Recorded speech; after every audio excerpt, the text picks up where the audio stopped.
Funding for This Is Nashville comes from you, our listeners, and Music City Prep Clinic, Nashville-based provider for PrEP and offering comprehensive sexual health services in an environment designed to be safe, professional, and shame-free. Learn more at musiccityprep.org. I'm Khalil Ekalona, and this is Nashville.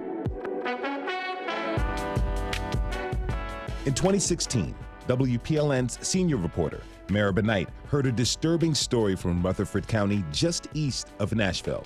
A group of elementary schoolers were arrested for something that didn't seem like a crime, watching a fight between other kids and not intervening.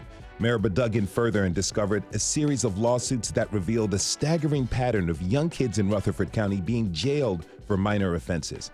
Meribah's new podcast covering this story is called The Kids of Rutherford County. It was produced with Serial, the New York Times, ProPublica, and of course, Nashville Public Radio. The first 2 episodes are out today. You can get them wherever you get your podcasts. We'll hear the entire first episode later this hour, but right now, Meribah Knight joins me to share what she learned. Meribah, welcome back to This Is Nashville. So nice to be here. All right, great to have you. So tell me, how did you first hear about this story?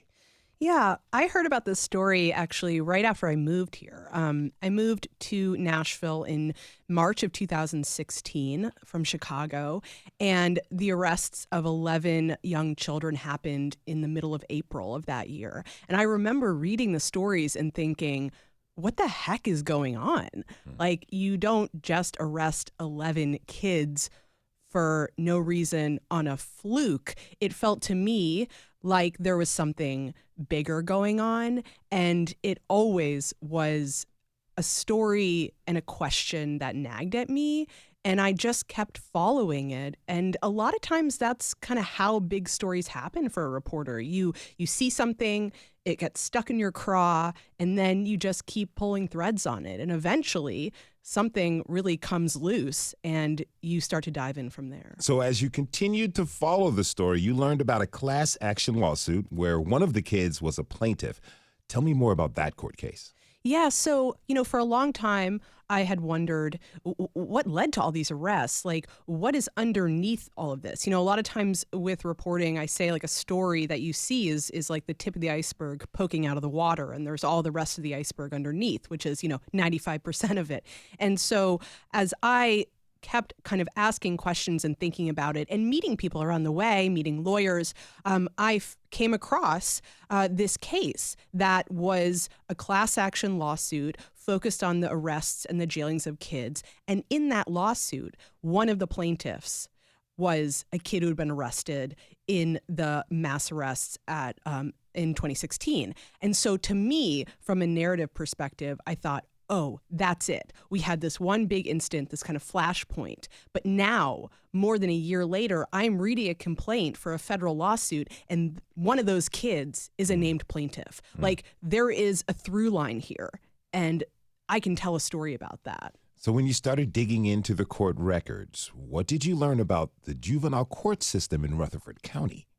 I learned that there were 7 lawsuits, 2 class actions, 5 other federal lawsuits, surrounding this county, all of them implicating the judge, the jailer, the juvenile detention center. And I thought, this is not nothing, like 7 lawsuits. And also that many of them were brought by the same lawyers. And in the podcast, we kind of dive into the story of those lawyers. But I learned through reading those thousands of pages of court filings that, yes, this county for years had been flouting the law. They had been running things the way they saw fit. They had been making up their own rules, and that included when they decided to arrest kids and when they decided to jail them. And both of those actions were happening in violation of state law. They were not following the state law on when to arrest and when to jail children, and they've been doing it for years. On yesterday's show, we talked with juvenile judge here, Nashville, Sheila Calloway. She favors, alternatives to incarceration. Tell me about the juvenile court right next door in Rutherford County. What's her vision for how kids should be treated? Yeah, that's a really good question. I wrote an essay that's on our website, WPLN.org, that talks a little bit about this, what I kind of learned after being immersed in the juvenile justice system in the state. What I write is that juvenile judges have an immense amount of discretion. And as one lawyer put it to me, it's like the Wild West. You go to one county and it's progressive, you go to another county and it's incredibly conservative.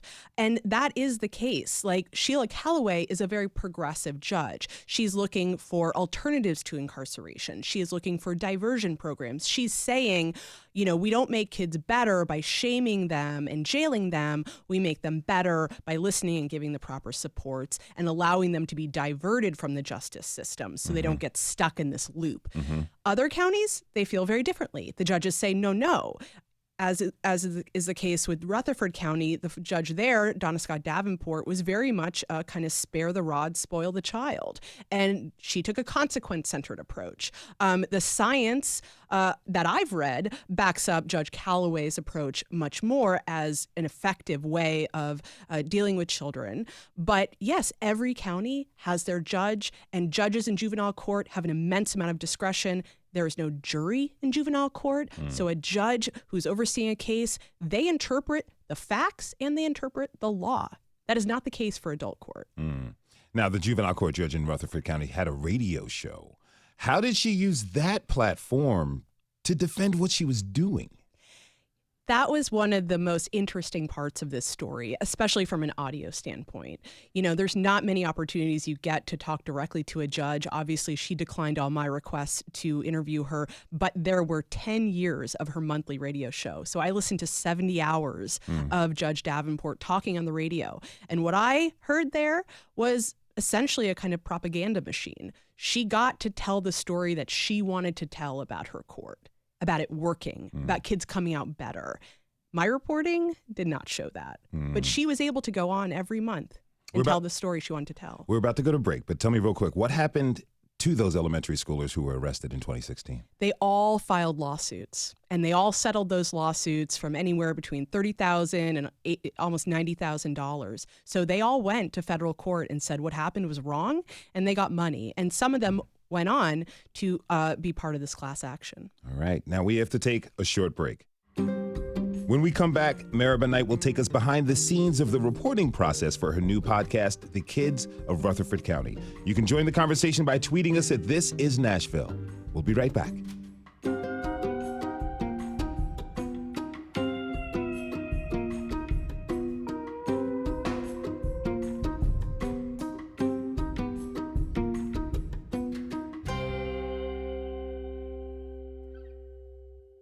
Funding for This Is Nashville comes from you, our listeners, and Music City Prep Clinic, Nashville-based provider for PrEP and offering comprehensive sexual health services in an environment designed to be safe, professional, and shame-free. Learn more at musiccityprep.org. I'm Khalil A. Colonna, and this is Nashville.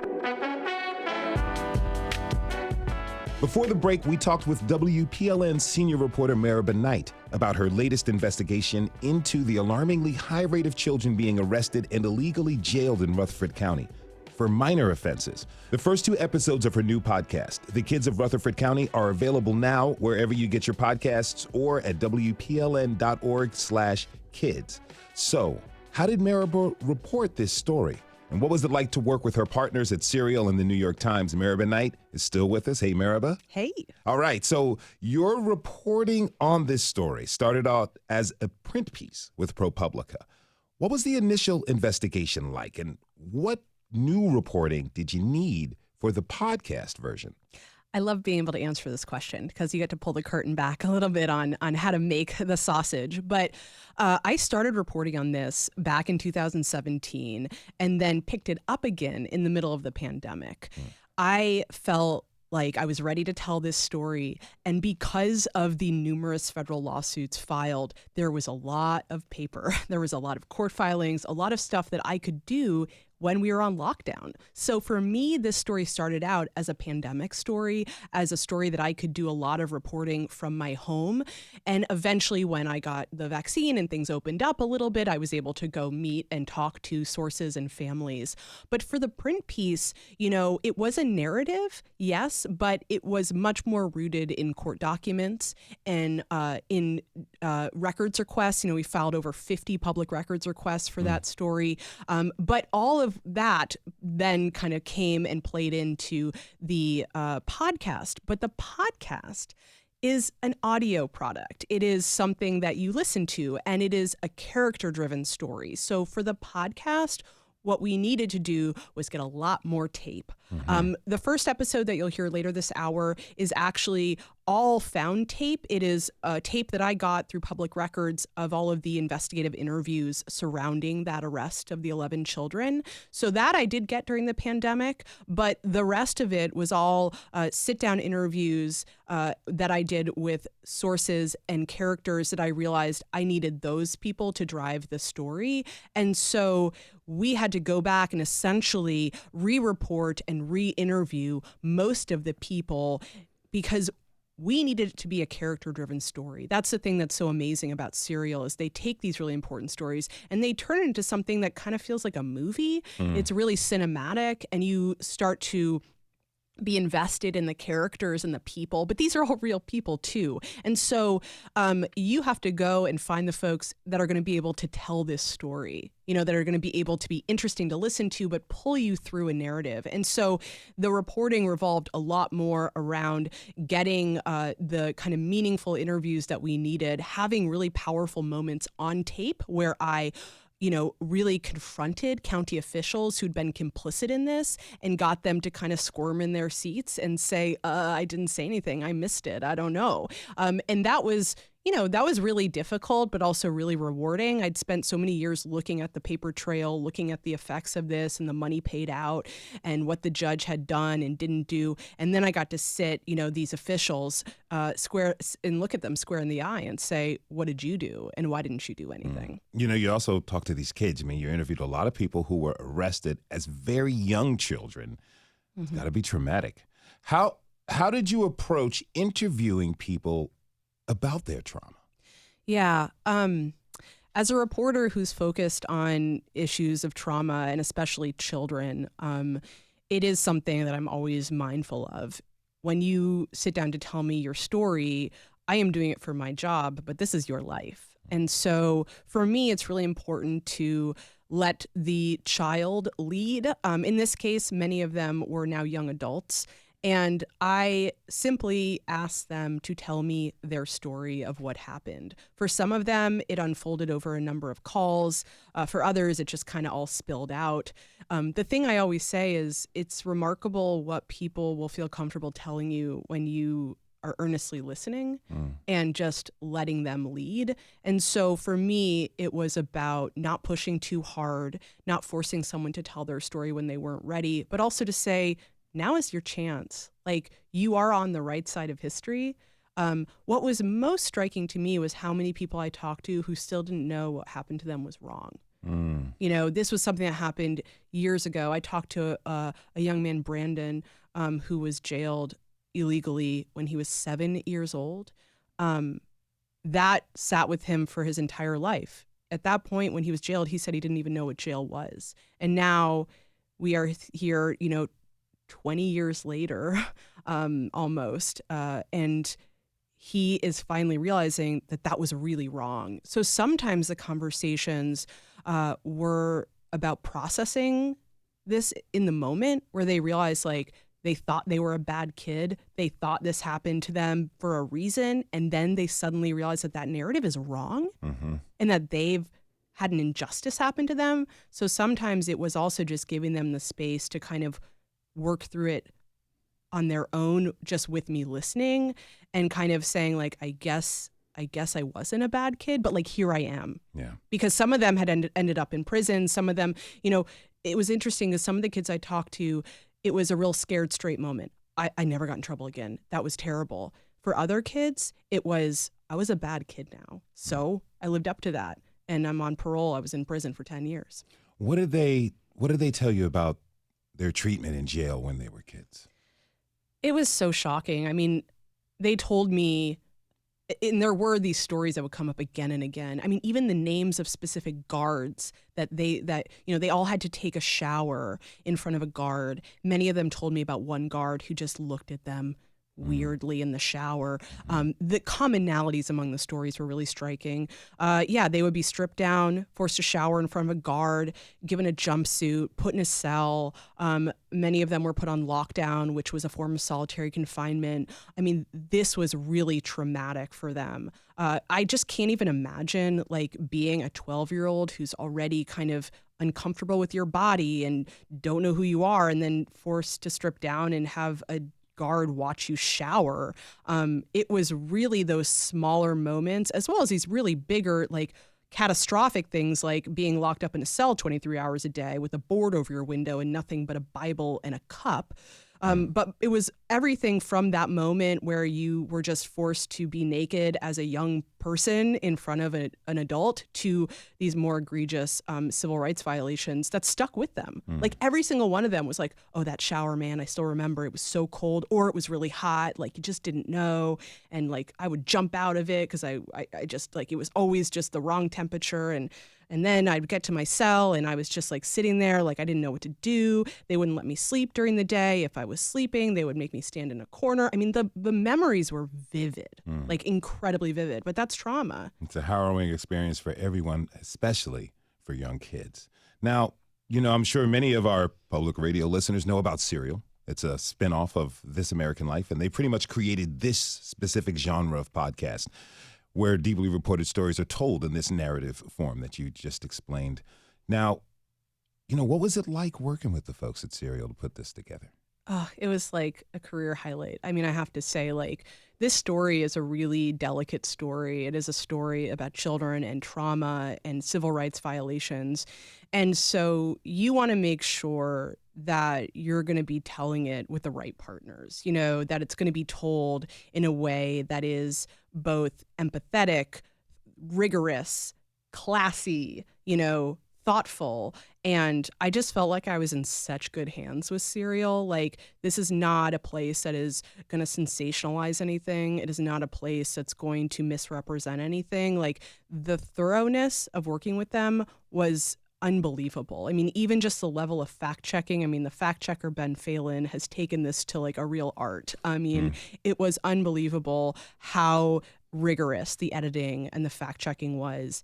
And it felt like what we were making, and I hope what we did make, was something that was incredibly true and accurate, but also a really important and interesting story to listen to. And I think that's what Serial brings. They don't just try to take on these really complicated and thorny topics. They want to take them on and deliver, for lack of a better term, an entertaining story so that you get pulled in, so that you do learn about this. And so you walk away with outrage, wanting to pay more attention to the world around you.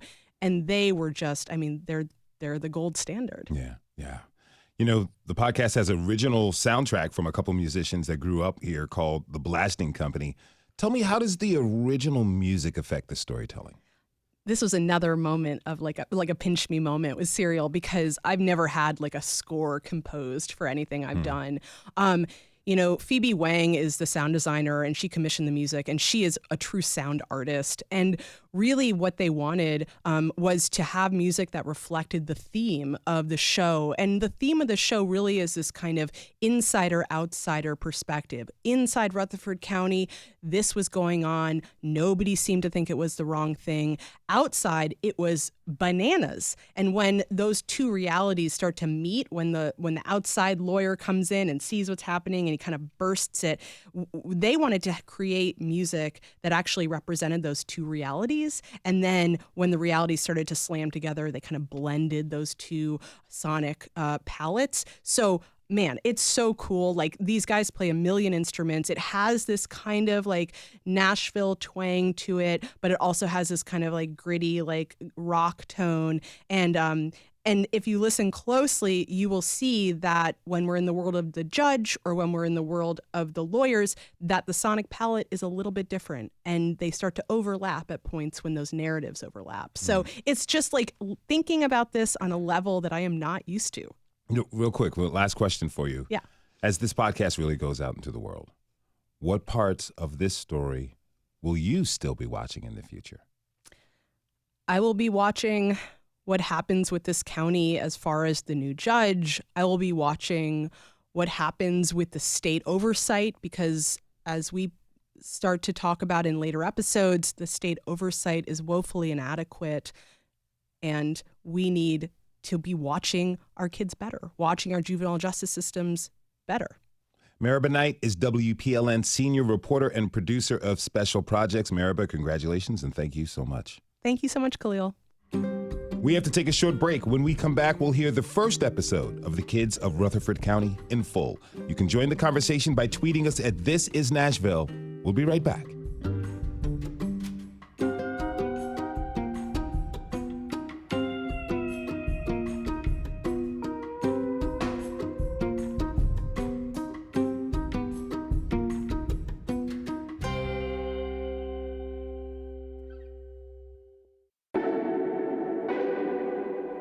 I'm Khalil Ecolona, and this is Nashville. We've spent this hour talking with Meribah Knight, our senior reporter here at Nashville Public Radio, about her new podcast, The Kids of Rutherford County. So without further ado, here's the first episode. It was a March afternoon in Rutherford County, Tennessee, a growing community about 30 miles southeast of Nashville. School was out for the day, and a dozen or so little kids were playing a game of pickup basketball in someone's backyard. And then, as kids do, one said something about another kid's mom. This insult led to some shoving.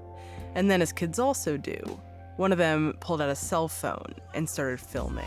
Look out, walking away! There's some kind of heavy neon filter over the whole video, so it's hard to make out any faces. But here's what you can see. An 8-year-old boy, hands shoved into the pockets of his oversized parka, is trying to walk away from everyone when a smaller boy, about 5 or 6, runs up behind him and smacks him in the back a few times.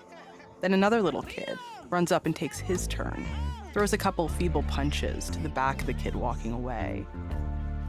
Some of the older boys are egging them on.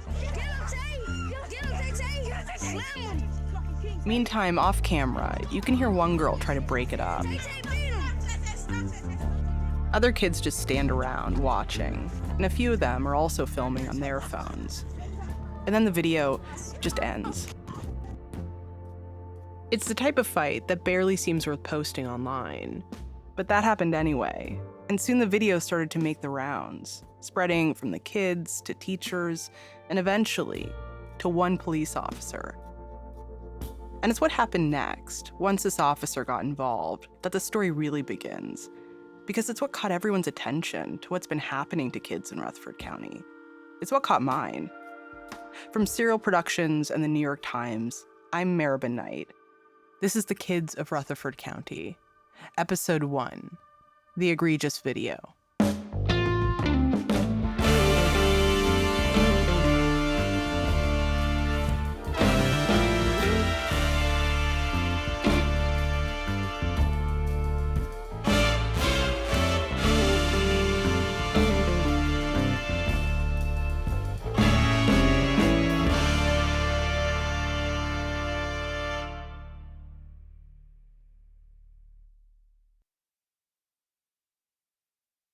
A few weeks after the fight, Alexia Martin got a call from a police officer named Crystal Templeton. She said that my kids was on the video instigating a fight.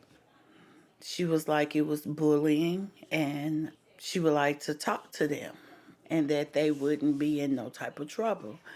So I made plans to meet Mrs. Templeton. Later that day, Alexia and her 10-year-old daughter, Imarie, drove to meet Officer Templeton on a side street.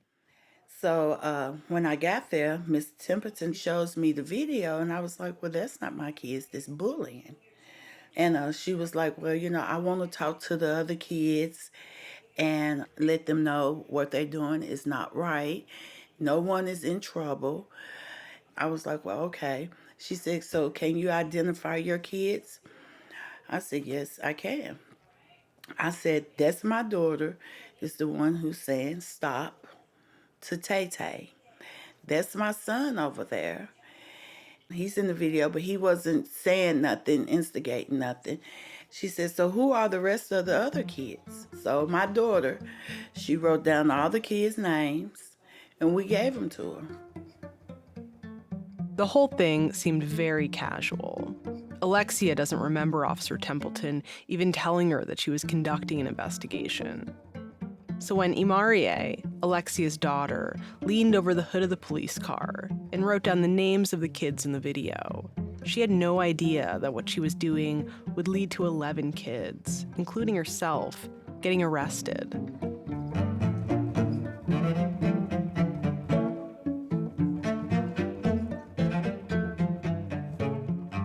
The reason why Officer Templeton was trying to ID all the kids in the video is because she believed all of them bore some responsibility for the fight, or at least for not stopping it.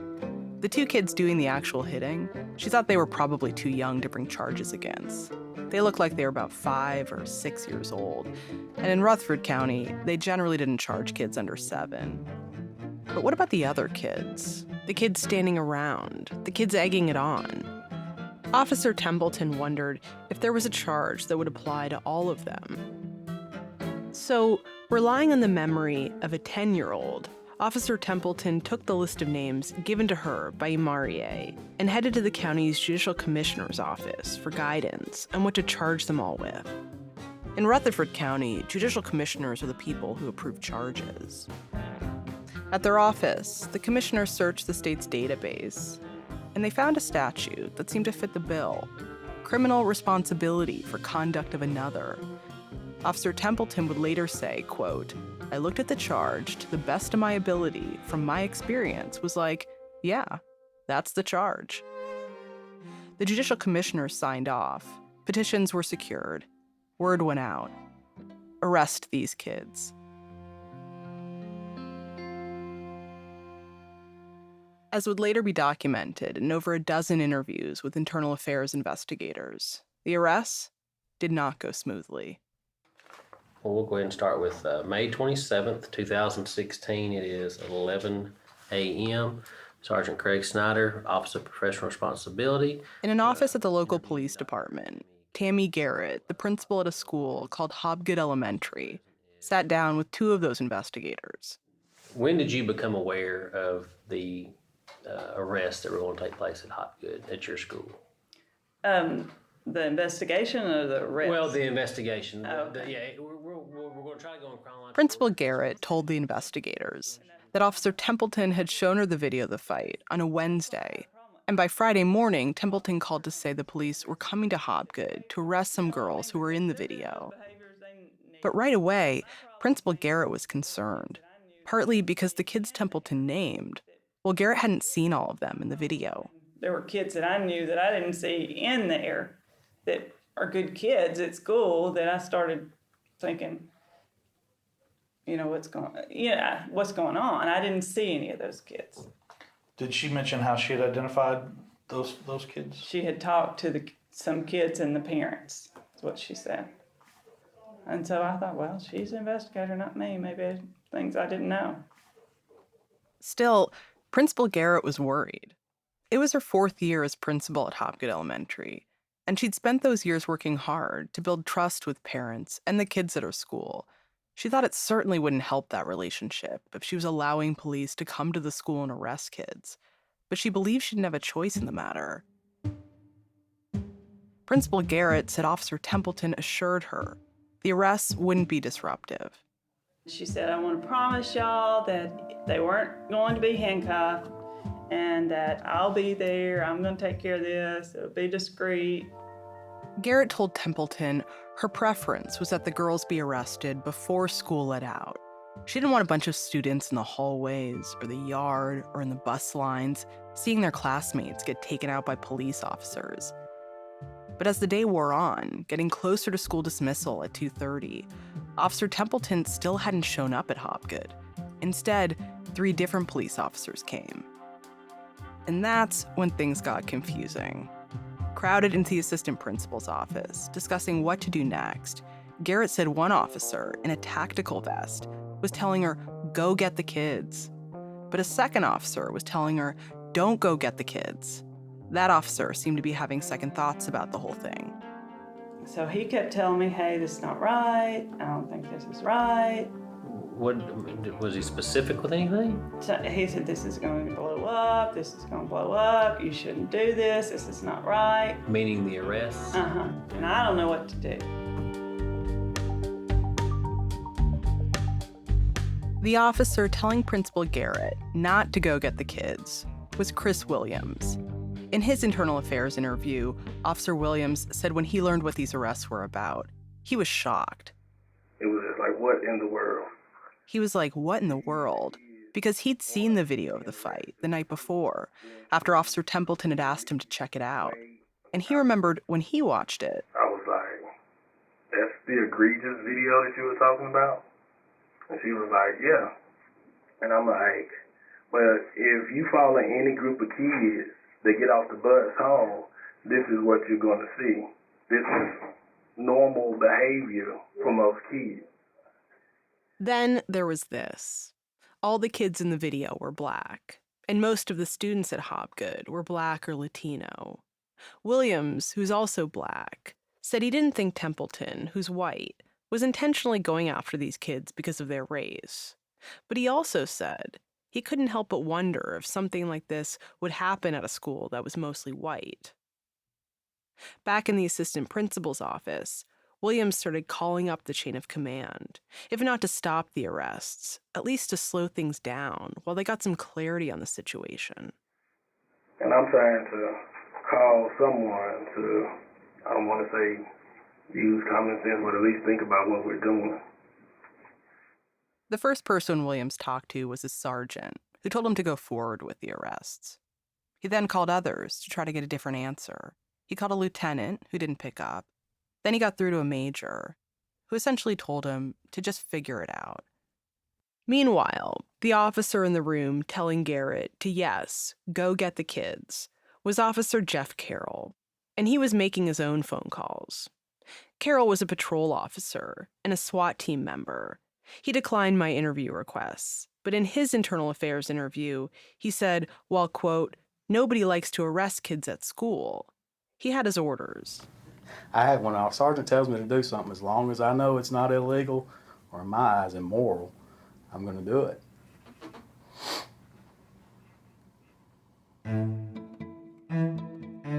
So who finally said, go get the kids? Carol. What made you listen to Carol at that point? You said they were saying don't do. Because he was probably the more aggressive one. So I went to get him. Principal Garrett got 3 girls from their classrooms, an 11-year-old, a 10-year-old, and an 8-year-old. As I came up, with the hall with the girls, I was kind of trying to prepare them. I said, hey guys, the police are here. Regarding the video, you're going to have to come to the office with me. Well, the oldest one was telling me, hey, these other 2 weren't even there. From me seeing the video, I didn't see them in the video, so I thought maybe she had a pretty legitimate claim. I don't know if that's the right word. You said this was in the hallway? Yeah, as we were walking up down the hall, Okay. She was like, Dr. G, they weren't even there. They weren't even there. One of the girls even had an alibi. She'd been at a pizza party with her basketball team the day of the fight. As Garrett walked the girls into the office, she turned to the cops and said, These 2 weren't even there. And then Officer Carroll got very aggressive with me, and he was like right here in my face, and he pulled out the cuffs and he said, we're going now. There's no more talking, we're going now. And I said, but, they said they weren't even there. And he said 3 times, really loud, and he had the handcuffs right in my face and he was screaming at me.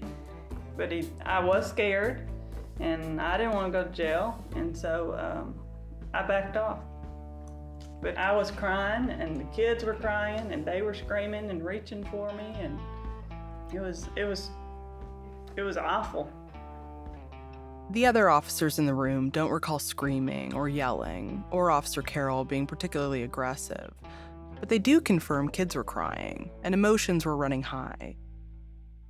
Principal Garrett then told the police that one of the little girls had diabetes and got treatment when she got home from school.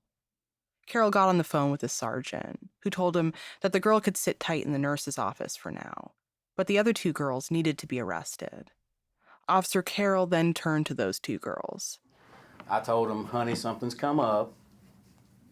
We have to take y'all down to the juvenile detention center, but don't worry, your mom and dad's going to be able to pick you up as soon as we get down there. Of course, they started crying. The juvenile detention center, jail basically, one of the largest in the state, a two-tiered jail with dozens of surveillance cameras, 48 cells, and 64 beds. And contrary to what Officer Carroll suggested to the girls, kids who get arrested don't always get picked up by their mom and dad as soon as they get there. Instead, according to the standard procedure, they can be booked, meaning jail staff record their names and birth dates, do a 16-point search, and then place them in a holding area. Inside the school office, Officer Carroll handcuffed the 11-year-old, and she dropped to her knees. A third officer handcuffed the 8-year-old, though once they got to the parking lot, he took the handcuffs off because he later said he, quote, didn't really think she was a risk or anything. Back in the office, Principal Garrett suddenly realized she forgot to get the last girl on Templeton's list. You know, because when I came in with those other three and it went crazy with the yelling and stuff, I realized I never went and got the kid that was in the bus. The kid on the bus was 10-year-old Imarie. Not only was she the one who wrote down the names for Officer Templeton just the day before, but she was also the one in the video saying, "Stop, stop, Tay-Tay." And yet Garrett was still being told to get her.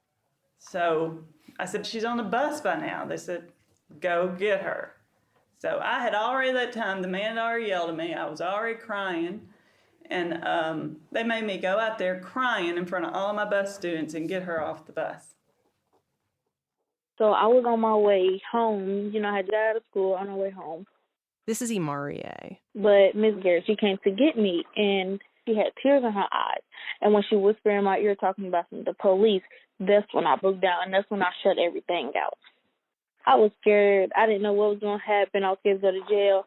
It was just a lot, and I was just trying to figure out what's going on, why is this happening, what am I getting picked up for?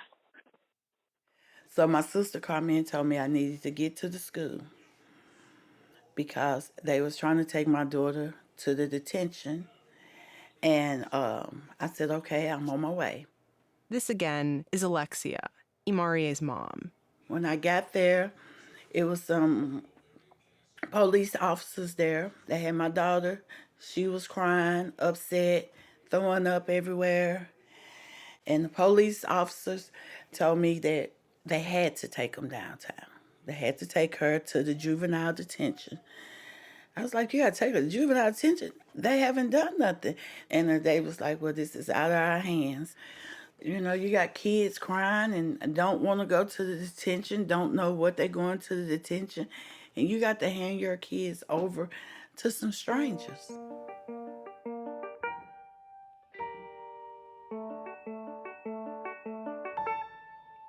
In total, 11 kids from across the county were brought to the juvenile detention center over that video. One of them by mistake, so she was released immediately. But the other 10 kids were processed. When Imarie was taken to the detention center, jail staff recorded her name and birth date, searched her, confiscated her jewelry, all her small rings, and then placed her in a holding area. I just remember being in there cold and hearing the sound of the buzzers go off and the doors open and shutting, and I was scared. Imarie and 5 others got to go home the day they were arrested.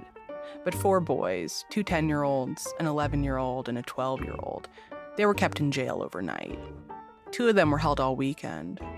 One of the boys told me about how he was forced to shower in front of a guard and then given a jumpsuit and put in a cell alone, which was all standard procedure for kids put in detention in Rutherford County.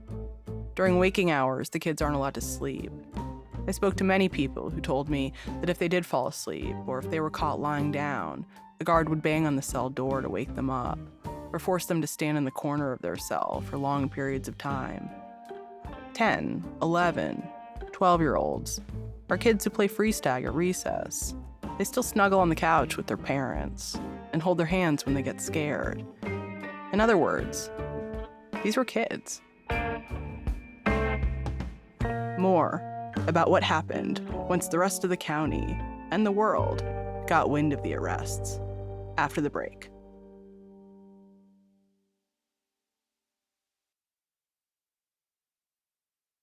By the time the last kid was booked into the juvenile detention center, the news about the arrests had gotten out. A bunch of little kids arrested, some at school, with handcuffs. People were pissed. Outrage is spreading through one Tennessee community after 5 children were hauled out of their 100 parents met at First Baptist Church in Murfreesboro over the weekend demanding answers. It was injustice to these kids. It's injustice to the family.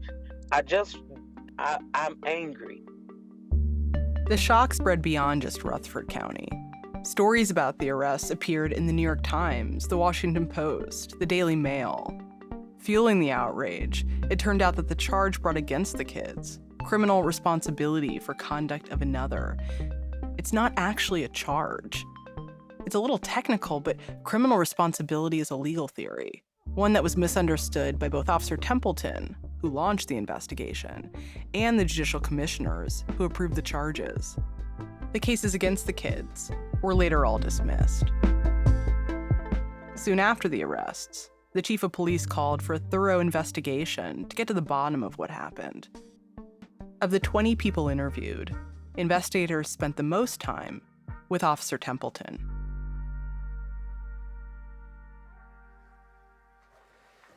So what we'll do is I'll first start with having you start at the beginning, wherever you think the beginning's at. Okay. Well, as my report says, on 4/13 at approximately 10 o'clock, a teacher showed me a video. Officer Templeton declined to speak with me, but she spoke to internal affairs investigators for almost 7 hours. And in those interviews, she talked about what she saw when she first watched the video of the fight. You know, the group's pushing these 2 little kids to assault this other child. It was the whole group, and they're basically all doing the same thing. At some point, someone could have went and got an adult. I'm not saying jump in and physically stop the fight, but they could have went and got an adult, but no one did anything. So you felt obligated to try and arrest as many of those kids as possible? I did not feel obligated at that point to arrest anyone. I felt obligated to investigate it if the detective division wasn't going to. Okay. For much of this interview, the tone of Craig Snyder, the lead investigator, is what I describe as perplexed over how arrests this unusual could happen in the first place. But to Officer Templeton, she seems to think the arrests were all pretty straightforward. In her view, she was just doing her job. There's an assault here. There's a victim here. Juvenile court is about rehabilitation. And I felt like I needed to do something to help these kids. If I can get them in front of the judge, maybe she can put some services in the home, parenting, I don't know, whatever. It's about rehabilitation. Did anybody at any point, any supervisor, did any of them at any point tell you, no, you're not going to do this? No. No one ever said no. No one ever said, you know, leave it alone. No one ever said to me that. They knew why I was doing what I was doing. So, if someone had told me no, stop, I would have stopped. So you wouldn't change the way you did any of this? Having the knowledge that I have today, knowing that all of this has turned into this, yes, I would. By this, I assume Officer Templeton is referring to many things. The public relations disaster that had played out on the local news, the fact that it turns out the kids were arrested on a charge that doesn't even exist, and that she's probably definitely getting in trouble for this entire fiasco, which she later did, a 3-day suspension. But even still, Templeton tells the investigators, if we reverse taking away all of the knowledge that I've learned the last 6 weeks, no, I would do it the same way I did it. This is one of the most striking things I came across in my reporting. The difference in perception between those on the outside of this juvenile system and those on the inside. To the general public, arresting a bunch of children and throwing them in jail for watching a fight seemed, among other things, way out of line. But to many insiders, like Officer Templeton or the sergeant who backed her up, the arrest made sense. Same for the judicial commissioners, even the juvenile judge. Her response to the arrests was, quote, "We are in a crisis with our children in Rutherford County. I've never seen it this bad." It's hard to change a system when the insiders running that system don't see a problem with it. But there definitely was a problem. In the years leading up to the arrests at Hopgood Elementary, Rutherford County's own data showed that it was jailing a staggering number of kids. The county had been warned about it, actually. Years before, a consultant had told county officials that they were jailing kids at more than 3 times the state average. Still, nothing changed. In fact, the numbers just kept going up, which meant for the kids of Rutherford County, getting sent to juvenile detention was almost a rite of passage, a normal part of childhood. In many cases, what it also was illegal. This is the story of how that system came to be, how it came to be built, and how it came to be accepted, lauded even. It's also the story of the 2 insiders, former juvenile delinquents themselves, who actually did see the problem in Rutherford County, what it was doing to kids. They just needed other people to see it too. That's next time on the Kids of Rutherford County.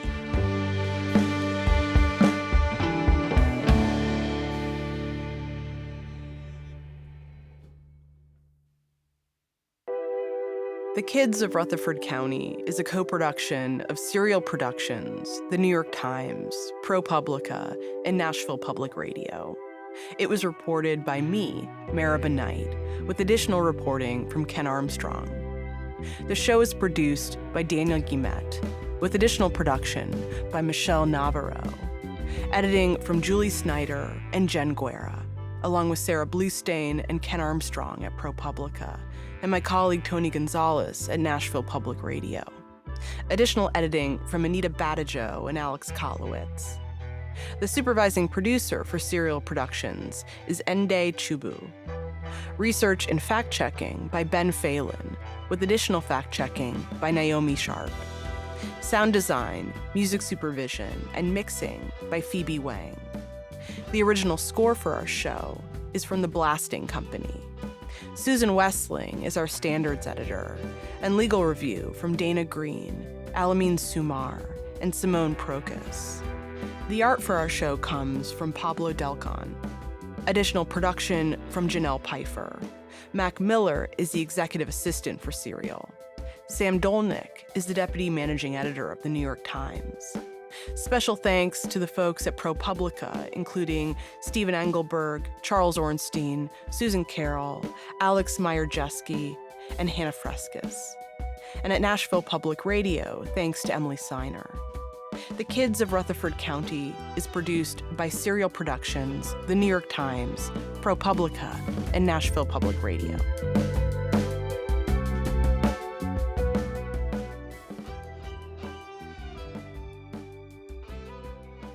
If you want to hear more of this team's reporting, you can listen to episode 2 of The Kids of Rutherford County right now. Find it wherever you get your podcasts or go to WPLN.org/kids.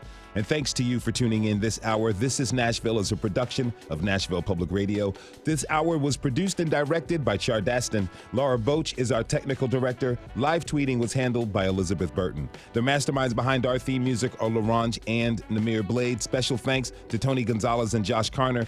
You can listen back at thisisnashville.org or wherever you get your podcasts. And the conversation doesn't end here. Tweet us at This Is Nashville. Find us on Instagram and tell us what you want from our show by filling out our quick survey online. This is Nashville. I'm Khalil Ekalona. We'll see you Monday, everybody, and be good to each other.